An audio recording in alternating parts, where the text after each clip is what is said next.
Good morning, and welcome to another intriguing version of Diatribes from the Voice of Doom.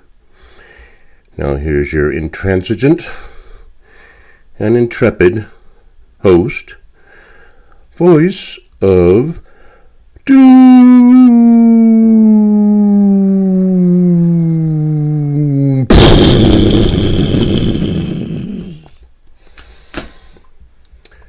Hello. Okay, I haven't been around in a while, so I figured I'd do another one, specifically for my stalwart fans, both of them, and three,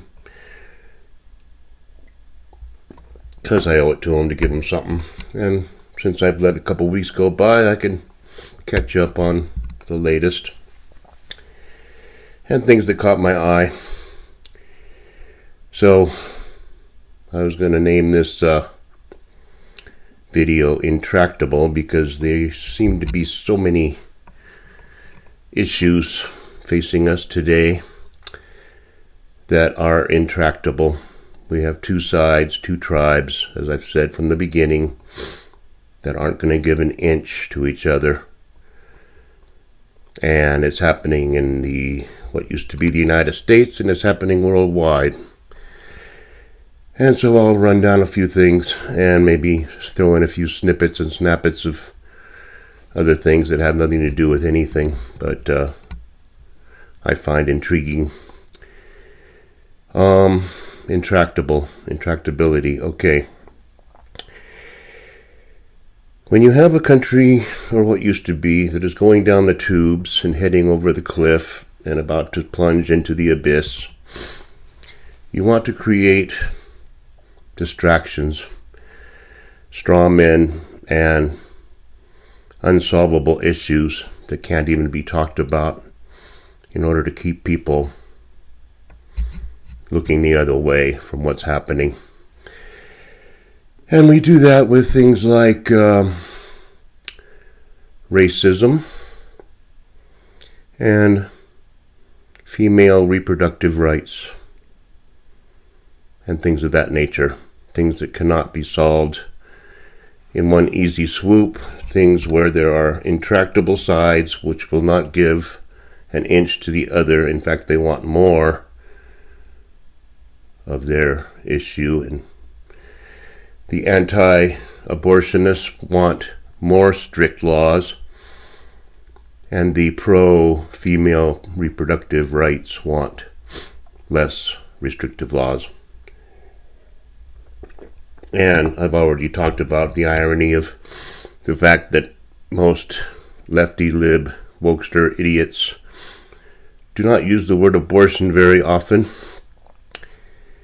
because they don't like saying it. We want more abortion rights. We want more rights to kill. Just doesn't sound good, so they use these euphemisms. It's all obvious.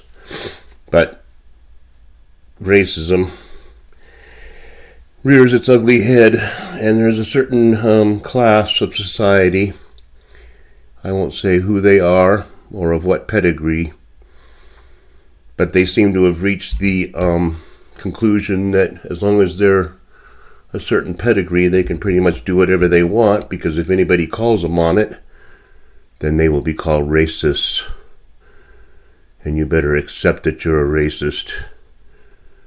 And it's indoctrinated into our psyche. Come to our seminar so we can explain to you that you're a racist. And if you deny it, you are in denial. And if you admit it, then you're a monster. So there's no winning. It's just a great way to keep people at each other's throats. But I notice a lot of times when a few people get caught, either with their hand in the cookie jar or their hands on somebody else's term paper, writing it down as their own, or doing almost anything, and they get caught, and if they happen to be a certain pedigree, which is not this one, then they use racism as an excuse for why they're getting picked on. So the obvious thing is to make people of certain pedigree run everything, since they are the Immaculate Conception and can do no wrong, because if they do wrong, it's racism. So that's obviously an intractable subject. How else are people being intractable? Well, we have an election going on, don't we? And I would say that Orangey has it in the bag for the Goppers. Iowa was a blowout. Today is the New Hampshire primary. And he'll probably win that. And then this last holdout in the Gopper movement will probably have to resign before she's humiliated in her own state. That seems like the logical thing to do, because all the other candidates for the Gopper nomination have dropped out, and they've done it in a dignified way, and they've done it in a realistic way. You don't just keep on fighting and fighting and fighting when you know you're going to lose and you're going to just be beaten and pummeled more. You finally say, I don't want to waste any more money on a lost cause. When you see one candidate take every county in Iowa, except one, which he lost by one vote, you realize, when you look at the writing on the wall, you're not going to win, but you might live to fight another day if you play your cards right. And that means getting on the Orangey bandwagon, getting on the MAGA bandwagon, those dirty, dastardly, miserable insurrectionists, MAGA Republicans, the worst human beings ever to walk the earth. You get on that bandwagon and then you have a political future. Vivek has a very bright future. He may be president one day, for all you people that think there's a future. But to me, no. No one will be president one day. This is it. There's not even going to be an election in 24. There can't be. Because of the intractability of everyone. Now, it has come to the mainstream media's attention by certain people that they are saying what I have been saying for a very long time. Because it's always they have to play catch up with doom. And that's why I want to jump ahead. But they've said point blank, there's no way that Orangey's going to be allowed to be president of the former U.S. of A. Not going to happen. By hook or crook, they don't care. It is not going to happen. Because then the elitist plans are going to be curtailed again, and they may not be able to get away with the same bag of tricks that they did before. If they unleash a malady, it'll have to be a real one. A real one where dump trucks are coming around the neighborhoods every morning to pick up the bodies. It's going to be something where many atomic bombs will go off to where you cannot have proper elections. Or it'll be 1968 all over again. One way or the other, there's no way. Now we have two intractable candidates for the general election. One is in the throes of dementia, and everybody knows it, and is doing nothing about anything. He keeps touting his accomplishments. Don't believe what you're feeling, don't believe your experience, don't believe your own eyes. Believe me when I say things are not only better than they were, but they're only going to get better. And that's Petri Dish's only hope, is that over the next 10 months, things get so much better in what used to be the United States that everybody has no choice but to re-elect him as one of the greatest comeback people that ever lived, because he solved all these problems. He has solved the Ukraine war. He has solved the Middle East war. No one's dying in Gaza. Gaza is now the French Riviera. He has solved all the crime in all the major cities. Migration is not a problem anymore. Everyone is coming in willy-nilly and getting great jobs and contributing to society. The debt is going away because all the migrants are paying taxes, and everything is hunky and dory. And they didn't even have to give away very many houses to the migrants in order to get there. So, another intractable issue, the border. Petrie says, yes, it is a problem. It's always been a problem. It's always been that way forever. And I'm not getting any money to do anything about it. Now, some intractable problems could be solved very easily. How would I do it if I was president? Well, let's see. Close down the ports of entry indefinitely. No one's coming in. And if you're going to gather outside at the gates, then just gather there and let the elements do their will with you, because we're not opening up the gates. Then I would deploy the border guards and whatever reservists and state militias across the border, all the way from end to end, and I would intercede anyone crossing, and I would either have them turn around and walk back where they came from, or be arrested.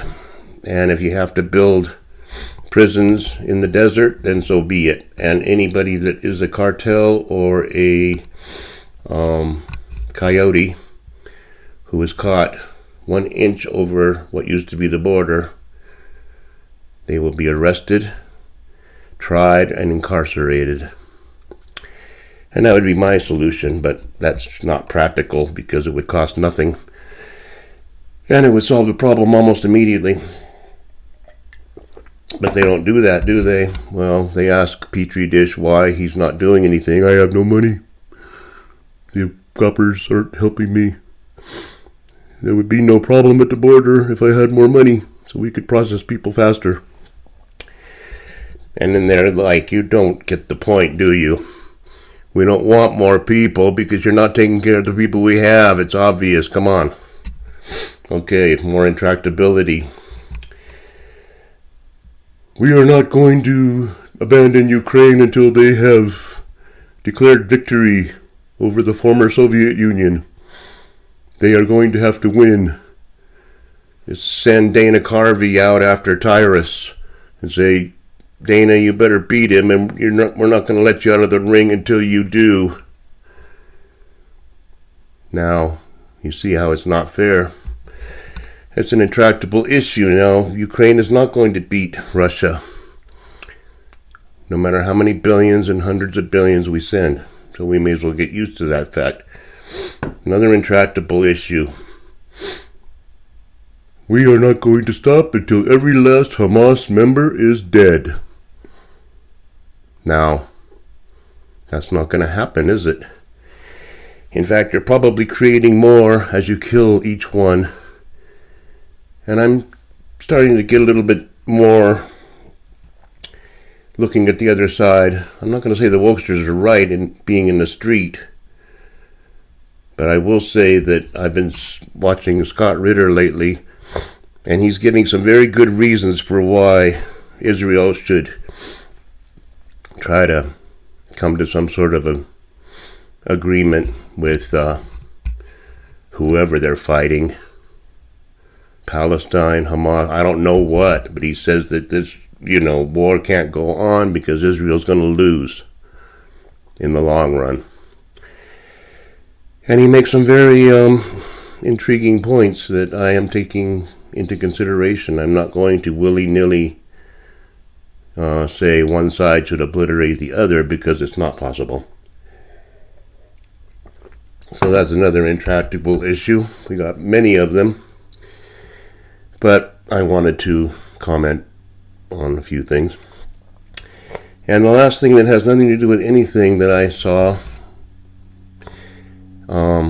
just interested me, because there's this Michelle Young lady who was a vet. She was in the service. She had a daughter who just turned 12. She was an influencer, and she was a health and wellness advisor and a crisis advisor, and she killed herself. And I just heard it, and I wanted to get more into this business, because I'm wondering why. I mean, I myself have contemplated suicide many times, but something's always stopped me. And the main thing that stopped me over the last 20 years or more is I don't want my kids to live with the fact that I killed myself. And I don't want my mother or my sisters or brothers to live with that. So for the sake of them, I don't carry out any plans I may have made. And I also think about my immortal soul, as you would say. In Buddhism, it's karmic. It's the life condition and life continuum of, if I admit defeat in this lifetime, I may be reborn in less favorable circumstances. But I see a lot of young people killing themselves, and I see it on the obituaries that I see on YouTube. Successful people that look happy, and then they kill themselves. And I think there's more to this than meets the eye, because I don't know why people who are advocates for, helping people suddenly decide, I will kill myself. I wonder if it's because you're immersed in something for so long that it seems like just an obvious thing to do. I deal with suicidal people every day, and when I finally reach a certain point, I will commit suicide. But maybe it's not suicide. Who knows? I think a lot of these people know too much, or whatever reason, I don't know.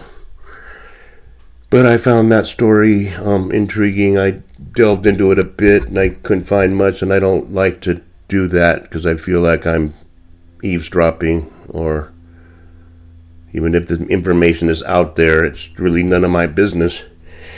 But I get awfully suspicious when young, successful people commit suicide.